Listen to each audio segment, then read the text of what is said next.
नमस्कार, महुआ खबर देख रहे हैं आप। मैं हूं आपके साथ सबा शाहिद शेख। बिहार झारखंड की बड़ी खबरों से कराएंगे आपको रूबरू। भोजपुर जिले के बेलौटी प्रकरण में भरत भूषण तिवारी मामले की न्यायिक जांच अब तेज हो गई है। इस मामले की जांच के लिए गठित न्यायिक जांच आयोग ने अध्यक्ष और पटना हाईकोर्ट के सेवानिवृत्त न्यायाधीश न्यायमूर्ति विनोद कुमार सिन्हा 8 जुलाई को भोजपुर पहुंचे। उनके आगमन पर जिला प्रशासन द्वारा उपलब्ध कराए गए आयोग के कार्यालय और परिसर का उन्होंने निरीक्षण किया और वहां की व्यवस्थाओं का जायजा भी लिया। निरीक्षण के बाद न्यायमूर्ति सिन्हा ने आयोग के कार्यालय से ही जांच की औपचारिक कार्यवाही शुरू की। आयोग निर्धारित प्रक्रिया के अनुसार मामले से जुड़े सभी महत्वपूर्ण अभिलेख, दस्तावेज, साक्ष्य और अन्य आवश्यक तथ्यों का संग्रह और परीक्षण कर रहा है। साथ ही आपको बता दें कि अलग अलग प्रशिक्षण जो है संबंधित पक्षों से प्राप्त सूचनाओं के आधार पर जो है वो ले लिए गए हैं। दरअसल मामले में जो जांच है वो भी तेज काम कर रही है, जिस तरह से ताकि निष्पक्ष जांच जो है वो हो सके। बिहार के ड्रेसर और पैरामेडिकल कोर्स के छात्र अपनी अलग अलग मांगों को लेकर गुरुवार को पटना स्थित जेडीयू कार्यालय पहुंचे। छात्रों ने स्वास्थ्य विभाग में लंबे समय से ड्रेसर और पैरामेडिकल कर्मियों की नियुक्ति नहीं होने पर नाराजगी जताई। उनका कहना था कि कोर्स पूरा करने के बावजूद रोजगार के अवसर नहीं मिल रहे हैं, जिससे हजारों प्रशिक्षण जो है वो प्रशिक्षित युवा प्रभावित हो रहे हैं। छात्रों ने स्वास्थ्य समस्याओं को लेकर भी छात्रों ने स्वास्थ्य मंत्री निशांत कुमार के समक्ष अपनी मांगे रखी ताकि उनका हल जो है वो निकाला जा सके। छात्रों ने स्वास्थ्य मंत्री निशांत कुमार के सामने अपनी मांग रखी। आपको बता दें कि साथ ही चेतावनी दी कि यदि उनकी मांगों पर शीघ्र निर्णय नहीं लिया गया तो वो भूख हड़ताल शुरू करेंगे। इस दौरान स्वास्थ्य मंत्री निशांत कुमार ने मीडिया से बातचीत में कहा कि छात्रों की मांगों पर गंभीरता से जो है वो जांच किया जाएगा, विचार किया जाएगा। उन्होंने आश्वासन दिया कि संबंधित अधिकारियों से चर्चा कर उचित निर्णय लेने का प्रयास भी किया जाएगा। मंत्री के आश्वासन के बाद छात्र फिलहाल सरकार के अगले कदम का इंतजार कर रहे हैं। औरंगाबाद में लगातार हो रही बारिश के कारण औरंगाबाद जिले के रफीगंज में प्रस्तावित मुख्यमंत्री सम्राट चौधरी का दौरा स्थगित कर दिया गया है। जेडीयू विधायक प्रमोद कुमार सिंह ने इसकी पुष्टि करते हुए बताया कि मौसम की प्रतिकूल परिस्थितियों के चलते कार्यक्रम आयोजित करना संभव नहीं रहा। मौसम विभाग द्वारा 7 से 12 जुलाई तक भारी बारिश का अलर्ट जारी किया गया था और 6 जुलाई से लगातार हो रही वर्षा के कारण बाली गांव पंचायत में तैयार किया गया कार्यक्रम स्थल पूरी तरह से क्षतिग्रस्त हो गया है। मौसम के कारण मौसम जब खराब हुआ और मौसम विभाग ने अलर्ट जारी किया कि 12 तारीख तक भारी वर्षा होने की संभावना है।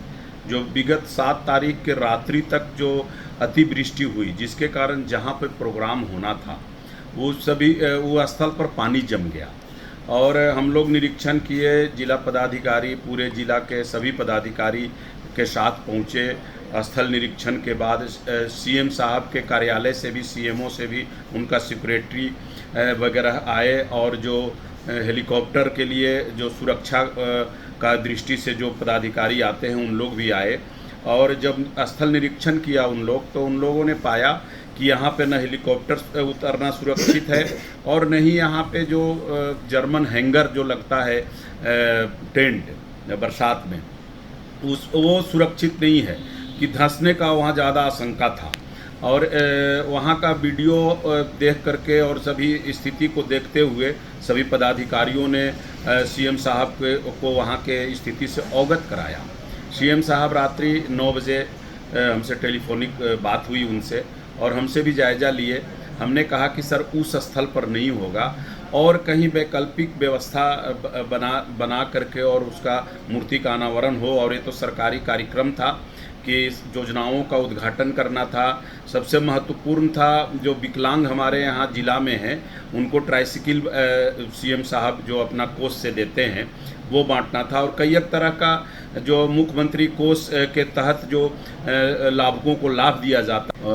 मौसम के कारण मौसम जब बेया प्रखंड के गंज निवासी 30 वर्षीय सनोज राम की पुलिस हिरासत में कथित लापता होने के 11 माह पूरे होने पर भाकपा माले ने गुरुवार को आरा में प्रतिरोध मार्च निकाला। मार्च की शुरुआत श्री टोला स्थित माले कार्यालय से हुई, जो पूर्वी रेलवे गुमटी होते हुए आरा रेलवे स्टेशन तक पहुंचे।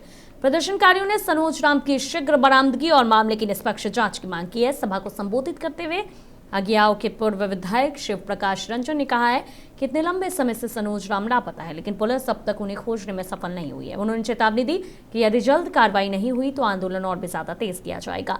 उन्होंने बताया कि 10 जुलाई को बेहिया में सड़क जाम कर विरोध प्रदर्शन किया जाएगा। कार्यक्रम को राज्य स्थायी समिति के सदस्य संगीता सिंह, राज्य कमेटी सदस्य सुधीर कुमार, दिलराज प्रीतम, अमित कुमार बंटी, क्यामुद्दीन अंसारी, विकास कुमार, रोशन कुशवाहा, अजय गांधी, रणधीर राणा समेत अन्य नेताओं ने भी संबोधित किया। आप जानते हैं कि बिहिया के गंज पर सनोज कुमार नाम का एक दलित नौजवान पुलिस कस्टडी से 11 महीने से अभी तक ले उनका कोई आता पता नहीं चल रहा है। आपको जानकारी होगा कि 11 महीना पहले सनोज कुमार को कार्य विभाग के पुलिस ने सनोज कुमार को गिरफ्तार किया, लेकिन उसके बाद अभी तक ले सनोज कुमार की अभी तक ले बरामदगी नहीं हुई, कोई आता पता नहीं है। सनोज कुमार जो बिहिया गंज पर के महादलित परिवार के नौजवान थे और 11 माह से उनका आता पता नहीं है, और कार्य विभाग की पुलिस पदाधिकारी जो है उनको गिरफ्तार करके ले गई और आज तक वो जिंदा है कि मृत है ये पता नहीं चल रहा है। आप देख रहे हैं कि सम्राट चौधरी के सरकार में किस तरह से पुलिस पदाधिकारियों का मनोबल बढ़ा हुआ है, इनकाउंटर हो जा रहे हैं, मारे जा रहे हैं। तो ये आशंका है कि मांगों को लेकर हम लोग सड़कों पर इन्हीं मांगों को लेकर के आशंका है कि कहीं पुलिस के द्वारा उनकी हत्या तो नहीं कर दी गई। आप जानते हैं भागलपुर जिला विधिज्ञ संघ के चुनाव के लिए गुरुवार सुबह से कड़ी सुरक्षा व्यवस्था के बीच मतदान शांतिपूर्ण ढंग से शुरू हुआ। मतदान केंद्र पर सुबह से ही अधिवक्ताओं की लंबी कतारें देखने को मिली और पूरे परिसर में लोकतांत्रिक उत्साह का माहौल बना रहा। युवा और वरिष्ठ अधिवक्ताओं ने बढ़ चढ़कर अपने मताधिकार का प्रयोग किया। चुनाव प्रक्रिया को निष्पक्ष और व्यवस्थित बनाने के लिए सुरक्षा के व्यापक इंतजाम किए गए, जिससे मतदान शांतिपूर्ण वातावरण में संपन्न होता रहा। इस दौरान कई वरिष्ठ अधिवक्ता, सामाजिक कार्यकर्ता और बुद्धिजीवियों ने चुनाव प्रक्रिया की सराहना करते हुए इसे जिला विधिज्ञ संघ के भविष्य के लिए महत्वपूर्ण बताया। उनका ईमानदार और दूरदर्शी नेतृत्व का चयन होने से संघ और अधिक मजबूत होगा और भागलपुर के न्यायिक विकास को नई दिशा मिलेगी। उन्होंने उम्मीद जताई कि नया नेतृत्व अधिवक्ताओं के हितों की रक्षा करने के साथ साथ भागलपुर में हाईकोर्ट की बेंच की स्थापना जैसे लंबे समय से लंबित मुद्दों को भी मजबूती से उठाएगा। मतदान केंद्र पर पहले मतदान फिर जलपान का नारा भी पूरे दिन गूंजता रहा, जिससे अधिवक्ताओं को पहले मतदान करने के लिए प्रेरित किया गया। अब सभी की निगाहें मतगणना और चुनाव परिणाम पर टिकी है।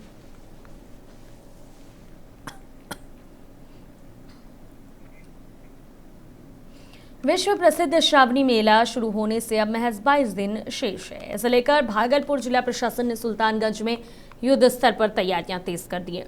नमामि गंगे घाट और अजगैबीनाथ गंगा घाट को आकर्षक रूप से बनाने के लिए, तैयार करने के लिए, सजाने के लिए जो है आपको बता दें कि तैयारियां तेज कर दी गई है। नमामि गंगे घाट और अजगैबीनाथ गंगा घाट को आकर्षक रूप से सजाया जा रहा है। घाटों पर बैरिकेडिंग, होर्डिंग, बैनर और भगवान भोलेनाथ की कलाकृतियों से साज सज्जा की जा रही है।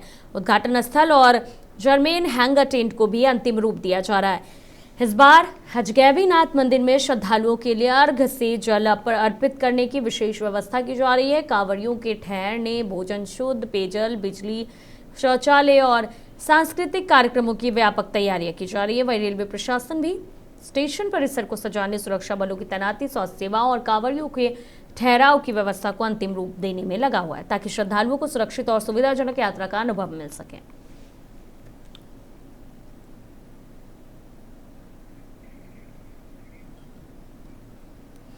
बिहार के बाढ़ में उत्तरवाहिनी गंगा तट पर स्थित ऐतिहासिक उमानाथ मंदिर परिसर के सौंदर्यीकरण और उमानाथ कॉरिडोर निर्माण कार्य की गति धीमी पड़ गई है। पूर्व मुख्यमंत्री नीतीश कुमार के ड्रीम प्रोजेक्ट माने जा रहे इस महत्वाकांक्षी योजना का शिलान्यास करीब 1 साल पहले किया गया था।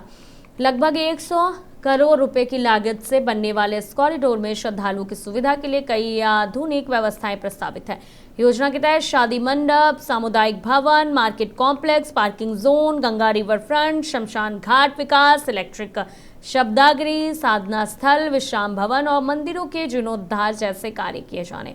परियोजना को 18 महीने में पूरा करने के लक्ष्य रखा गया है, लेकिन निर्माण शुरू हुए 8 महीने बीत जाने के बाद भी अब तक 10% काम पूरा नहीं हो सका। इससे तय समय पर परियोजना पूरी होने को लेकर सवाल उठने लगे। उमानाथ मंदिर में पुजारी, आपको बता दें कि निगमानंद भारती ने बताया कि मंदिर परिसर से सटी कुछ सरकारी जमीन को लेकर न्यायालय में मामला लंबित है। भूमि विवाद के कारण निर्माण कार्य में तेजी नहीं आ पा रही है। वहीं संवेदक ने कैमरे पर बयान देने से इनकार कर दिया। अब देखना होगा कि प्रशासन इस महत्वाकांक्षी परियोजना को समय पर पूरा करने के लिए क्या कदम उठाता है। वक्त हम बिहार के काशी कहे जाने वाले उमानाथ में हैं और यहाँ पर सावन आने में मुश्किल से 20 दिन शेष बचा है और यहाँ पर जो स्थिति बनती दिख रही है कि साफ सफाई हो या यहाँ पर पिछले विधानसभा चुनाव से पहले तत्कालीन मुख्यमंत्री नीतीश कुमार ने उमानाथ परिसर के सौंदर्यीकरण के लिए 100 करोड़ से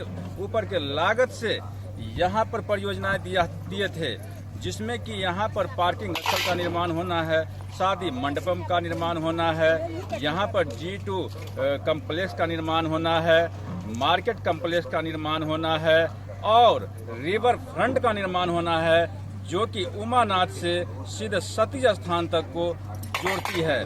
परंतु इस वक्त हम यहाँ पर जब हम यहाँ लोगों से जानकारी लिए और यहाँ निरीक्षण किया, हमने देखा तो अभी मुश्किल से 10 से 20% भी काम नहीं हो पाया है और इसका डेडलाइन जो रखा गया था वह 18 महीने का। तो आप समझ सकते हैं कि लगभग 8 से 9 महीने समय बीत चुके हैं और 100 करोड़ के लागत से उमानाथ के परिसर का सौंदर्यीकरण का लक्ष्य रखा गया था निर्माण का, तो वह लक्ष्य तो अभी दिखाई नहीं पड़ रहा है।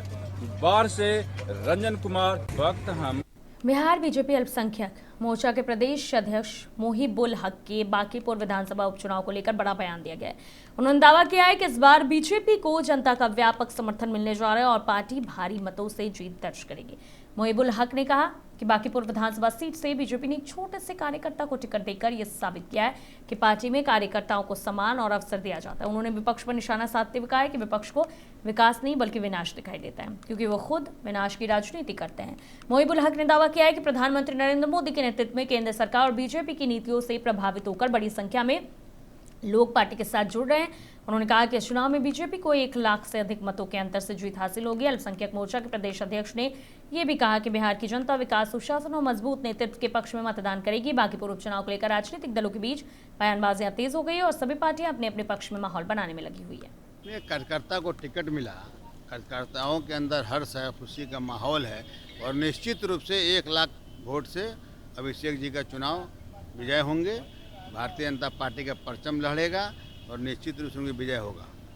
ये प्रशांत किशोर सर दावा कर रहे हैं कि हम 242 विधायक पर भारी पड़ेंगे, जीत का दावा कर रहे हैं। ये तो विधानसभा, पिछली विधानसभा के अंदर भी प्रशांत किशोर जी दावा किए थे। हालत बिहार की जनता ने देखा कि जमानत बचाना मुश्किल हो गया। निश्चित रूप से इस बार बांकीपुर के चुनाव में भी उनकी जमानत बचाना मुश्किल है। तो इवेंट दिखला सकते हैं, मजमा बना सकते हैं और अपनी टीम के लोगों से एक माहौल बनाने का प्रयास करेंगे। मैं लास्ट टाइम में जाएगा, टाइम फिक्स हो जाएंगे। निश्चित रूप से भारतीय जनता पार्टी का परचम रहेगा और अब ऐसी एक चीज़ 1 लाख से ज़्यादा से चुनाव जीत। फिलहाल के लिए इतने खबरों का सिलसिला महुआ खबर पर यूं जारी रहेगा। देखते रहिए महुआ खबर। नमस्कार।